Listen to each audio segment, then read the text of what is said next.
Welcome to Fight Week and your official review of UFC 324. I'm Adam Catterall. Pleasure as always to be in your company and the company of these two.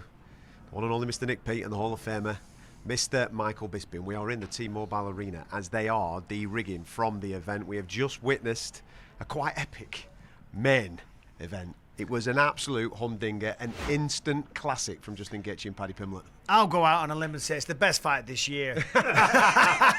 No, it really was a fantastic fight, and rightfully so. It got fight of the night. I mean, you saw so much in that. I mean, obviously Justin Gaethje was the winner, and rightly so, right? It was a really strong performance. He dropped Paddy on multiple occasions, but I tell you what, we saw, and I learned so much about Paddy tonight.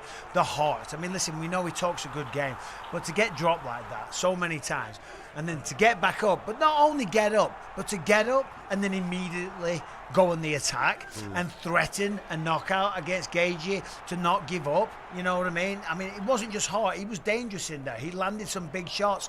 He made it a really competitive, compelling matchup. Of course, Justin Gaethje, congratulations. We all know what he's capable of, and we saw that tonight. But I'm telling you, even in a loss, I still think Paddy's stock goes up. Absolutely.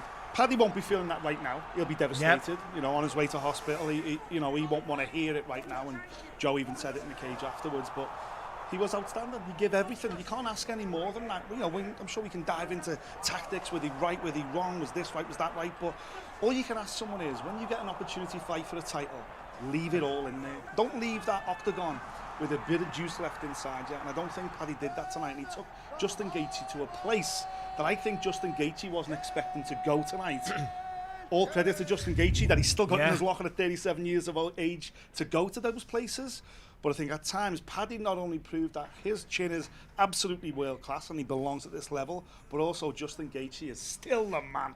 Unreal. Yeah, I mean, Paddy was absolutely right in what he said to Joe, and he really impressed me with that, because Paddy was like, you know, you prove to everyone that you're tough and this and that, and Paddy's like, I know I'm tough. I'm not trying to prove to myself. I'm trying to walk away as the champion. He doesn't want consolidation. He's not trying to prove to the world that he's a tough guy or that he belongs. He wanted to be the champion. I thought, do you know what? That was such a brilliant answer. Yeah, he's the first man to take Justin Gaethje the full 5 rounds in Justin Gaethje's career, which just goes to show what type of fight that was and what type of performance Paddy put in there. But this is, listen, we've got to celebrate Justin Gaethje, yeah, because equally he was absolutely fantastic for the first 2 rounds.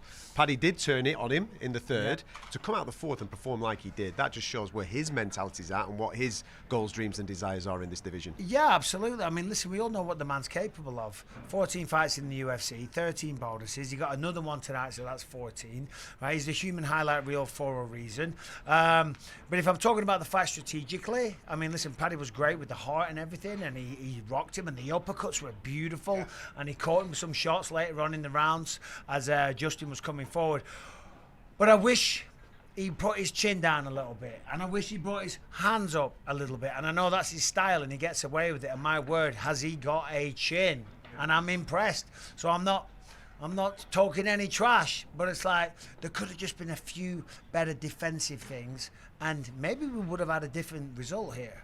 From Justin's point of view, it's the undisputed title fight next, isn't it? I don't want to hear anything else. We've got an interim champion. Once the undisputed champion's ready to rock and roll, it's him versus Topuria next. Well, it should be, because this is not a sport and not an organisation that entertains interim title fights. We've seen that once in the heavyweight division. Nobody wants to see it again, and that should be the way it is. I know Arman Tsarukyan was sitting cage side tonight. A lot of people still believe and maintain that he should be the #1 contender and next in line, but Justin Gaethje, for the effort he put in tonight, the work he put in tonight, the performance he put in, at the age he's at, give the man a title shot. Let him go out with a title shot. And I think he deserved it tonight. Yeah. I think he does deserve it, but he was talking about, because obviously I just did the UFC post show, and he came up there and he said he wants the winner of Max Holloway and Charles Oliveira, because they've both beaten him, right? Of course, there's Arman Tsarukyan. I saw an interview with him as well, and he's obviously stating his case. And let's be honest, if there's anyone out there, it should be Arman Tsarukyan. Yeah.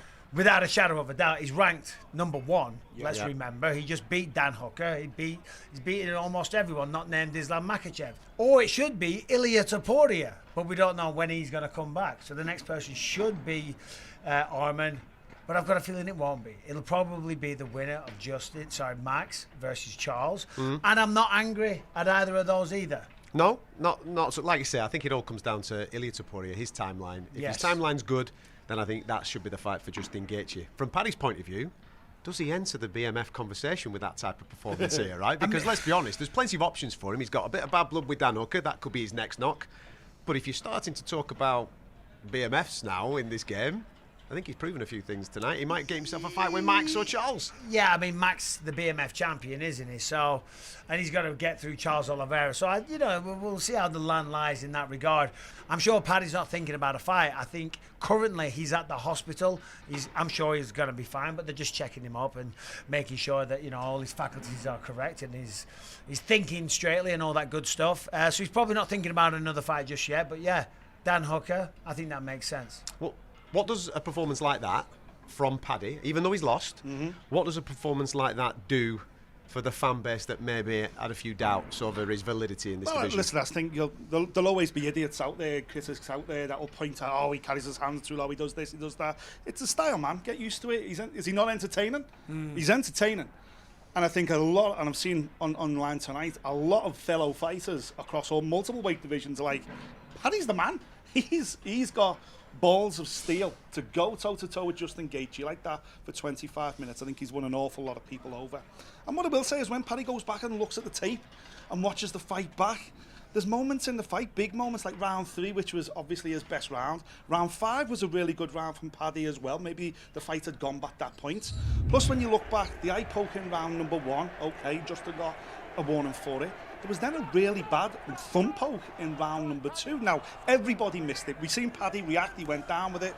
We all missed it. It was only on the replay at the end of round 2 where you could see that he throws a left hand, Justin, and the thumb goes right into Paddy's eye. Now, had Mark Goddard, who I believe is the best referee in the business, had he seen it, had he spotted it, that fight would have been stopped at that moment. Gaethje would have been docked a point, and Paddy wouldn't have taken the kind of beating that he took at the end of that round number 2, which left them all cut and battered and bruised anyway. So I think, listen, I'm not... Listen to him. I'm not... So there should have been a point deducted, right, because he's a Scouser, No. right? Mark Goddard's good, but he made a mistake there, and that could have been a draw. I'm not pointing out facts. Was that an eye poke with the thumb? Mate, I was up in the gods. It was an eye poke with the thumb. I've got one eye. Had Mark seen it, a different chain of events may have played out, that's all. I'm not taking anything away from Justin. I'm not taking anything away from Paddy. It was an absolutely epic fight, and he comes again. But all I'm saying is, there's another dimension where that gets spotted, the fight gets stopped, Gaethje gets docked a point, and we could have had a completely different outcome. All right, well, let's talk about facts. Not hypotheticals. That was a fact, but yeah. Yeah, but you know what I'm saying.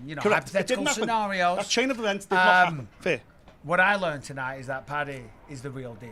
You cannot doubt this man, right? The chin that he showed was phenomenal. The gas tank, the grit, the heart to get dropped like that, the way he did, to then still be in the fight right until the last minute. In fact, if I remember rightly, when the fight ended, it was Paddy attacking Justin Gaethje, if I remember rightly. He had a good round 5, there's no hey, doubt about listen, that's the kind of stuff that you cannot teach. Yeah, as you go on, you can tweak things, you can improve your style and this and that, but those things you can't teach. You're either born with that or you're not. Paddy's got everything. He's got everything that makes you a fighter. He left it all out there tonight. And yeah, he doesn't want to hear it because he wants the belt wrapped around his waist. He wants to take it back to Liverpool. But I'm telling you, when he goes back to Liverpool, that city's going to be proud. The UK is proud, and he should be proud. And he got Justin Gaethje to confirm that particular Scouser doesn't get knocked Doesn't out. get knocked That was a out, brilliant little post-fight speech, wasn't I it? can confirm, plenty of us do get knocked out. But that one, he cannot be knocked out, that's for sure. There you go. Listen, a thoroughly entertaining fight. What a main event to start 2026. They're going to have to go something to try and top that. And they're going to go next week to try and top that because Alexander Volkanovski's obviously taking on Diego Lopez, as Mike's just been alluding to there. Dan Hooker on that card against Benoit Saint Denis. I'm sure there's going to be a lot of narratives that are going to be spinning off these next 2 weeks that could point us in the right direction for Paddy Pimblett's next fight. Fingers crossed, Ilia Topuria's timeline's all good. And we get that fight for Justin Gaethje. You can't wait for that, and fingers crossed it might be on the White House. Now, there's plenty of other stuff that happened at UFC 324, so we're going to come back in a minute and get stuck into that, including the return of the Sugar Show.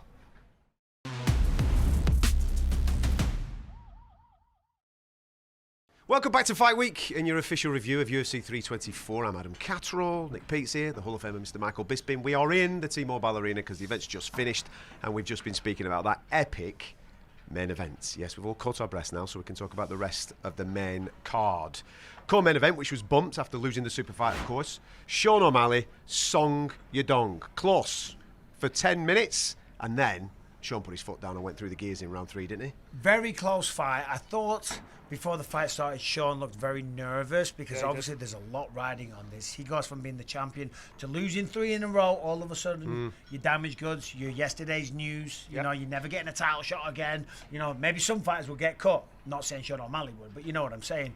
So he was a little jittery, and I could feel the nerves. And I'm not surprised. I used to get nervous in all my fights, so there's no shame in that. And I think that certainly affected his output. It was a close fight. There wasn't much really being landed in the first round, but Song Yadong got that takedown. I remember at the time watching and thinking, Song might have stolen that with a takedown. I was wrong. Round 2, again, it was kind of close. Maybe Song Yadong got that one because he got the takedown and landed a couple of good left hooks and stuff. Round 3, Sean went to work. And if that Sean showed up in the first round, he probably would have got a stoppage because he looked really good. Started putting the combinations together. He looked like the Sean O'Malley of old. The knees were coming up. The right hands were landing. He looked really, really good. You win fights predominantly on damage. Sean did the most damage. It was a close fight, but I agree with the judges. Yeah, me too. I thought Sean took the first round, but I think we talked about Sean there going away and thinking about if he'd have started a bit faster. I think if Song Yadong goes back, he'll think, oh, I should have got attacked round 1 like I attacked him in round 2. I gave him too much respect and I allowed him to pinch that round off me. Then the corners obviously give him a good earful. He's come out and he's dominated in round 2. And I think he's gone into round 3 then thinking, just got to keep this momentum going. But by then, it was 10 minutes. It was like Sean O'Malley woke up then. He was like, feeling himself, styling again, switching stances, throwing backhands everywhere, really looking like the Sean O'Malley of old. And it's good to have him back because I genuinely think he could get the Yan fight now. I think it's the great opponent. Well, because after 2 rounds, the anxiety's gone. Of course. You know, all the what-ifs in your mind, all the pressure. It's like, that's out the window now. You felt his best shots. You've been taken down. You've got back to your feet. So now let's just have it. Let's have some fun, right? And that's why this is the most powerful weapon, right? Because all those questions were answered by round 3, and he could fight his kind of fight like he usually does. I'm not being offensive to Song. He was fantastic, and he was very dangerous throughout it. But yeah, you're talking about what's next. I think he gets that title fight. Yeah. I've called Petr Yan's last 3 fights. He wants Sean O'Malley. Yep. Sean O'Malley's a massive star. He was just a co-main event. No matter how close it was, he got a win, and Umar Nurmagomedov is not pipping him to the post with that performance over Davison Figueiredo. Good performance, but it wasn't a title fight stealing performance. It kind of all works out nicely because we could rematch Umar and Merab while Sean goes in the direction of Peter, and then and then the winners of all those can come together by the end of the year. We'll talk about Umar again in a little while. I want to talk heavyweights if I can. Oh, yeah. Waldo Costa. Oh, my days. This guy, I thought it was just going to be hellfire. I thought it was going to be fireworks from the get-go. The patience that he showed, I thought, was absolutely exquisite. And then when he got the moment, he took it like that against Derek Lewis. Yeah, he was very strategic. Derek Lewis, of course, is a lot of fun, and he's got the power, and that's why he was swinging the way that he was. But as we know, you've got to set it up. When you looked at the side of Waldo, he was using little feints, he was using the jab a lot, and he was using great footwork. Derek Lewis was just swinging hell for leather and trying to get the knockout. And don't get me wrong, if one of those connects, there's a very good chance he gets it. But if you don't connect, you're leaving yourself wide open to be countered. And that's what we saw. And then in the second round, Waldo really found his groove. The jab was beautiful. He was really catching good, him. He was starting to settle in. And then Derek swings him like a maniac. And it was only like a little short, little straight. Drops him down. A few more shots, and that was it. I was a little surprised in round 1 when he caught the kick and put Derek down. Derek's on his back, Waldo's kicking his legs, and then he calls him up. Yeah. The man with the most knockouts in the history of the sport. No, let's fight on the feet. Derek Lewis is not submitting anyone. Right? I don't think he knows how to do an armbar to save his life, okay? He's certainly not going to do any triangles or hit a fancy sweep. You know what I mean? Why didn't he get on top? But regardless, it doesn't matter. He got the finish in the second round. You know what, though? I can imagine his corner team said the exact same thing. Because the finish, he had him in the same position, threw his legs to the side and just jumped on him, smashed down. I think Waldo's a serious dude in this Yeah. division. You know, he was a champion outside of the UFC before he got here, which, as we know in the heavyweight game, if you're a big talented heavyweight, UFC hoover you up pretty quick. So that meant he stayed on the regional scene a little bit longer just to get that bit of experience under his belt. That's 6 fights now in like 13 months or whatever it is. That's incredible activity for a heavyweight. And as you said, Adam, what surprised me most tonight is it was like he was saying to Derek, go on, punch yourself out. Punch yourself out, and as soon as you start to slow down and tire, I'm going to get you. And that's what he did. He's an intelligent heavyweight, and he's a serious problem. 6 fights, 5 wins, 4 knockouts, and the competition is gradually getting tougher and tougher. Derek Lewis is a big name.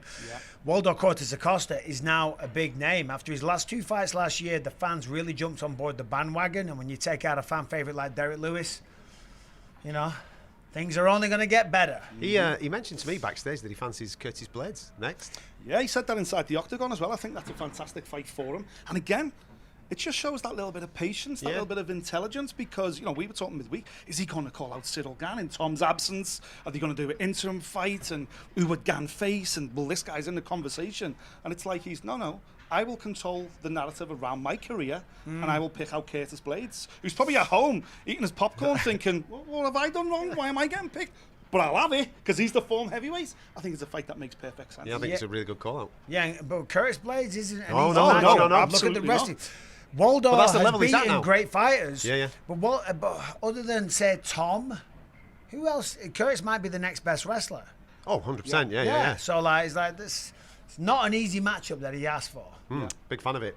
Natalia Silva, Rose Namajunas. What did you make of the fight? Were you happy with Natalia getting the decision? Because a few people online thought that Rose had got the job done. A few people online. What, you mean like 20,000 people in the T-Mobile Arena? Because the boos rang out. I was backstage, I It missed was all kind of crazy. that. Go on.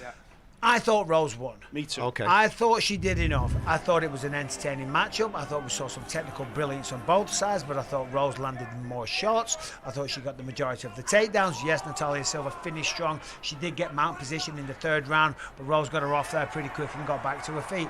Compelling matchup, very entertaining, highly technical stuff. But I thought Rose stole it. First 2 rounds to Rose, do you think? I'd give Rose the first 2 rounds all day. And then, so I was thinking, Natalia needs to finish. And no doubt she had the best round of the fight for her.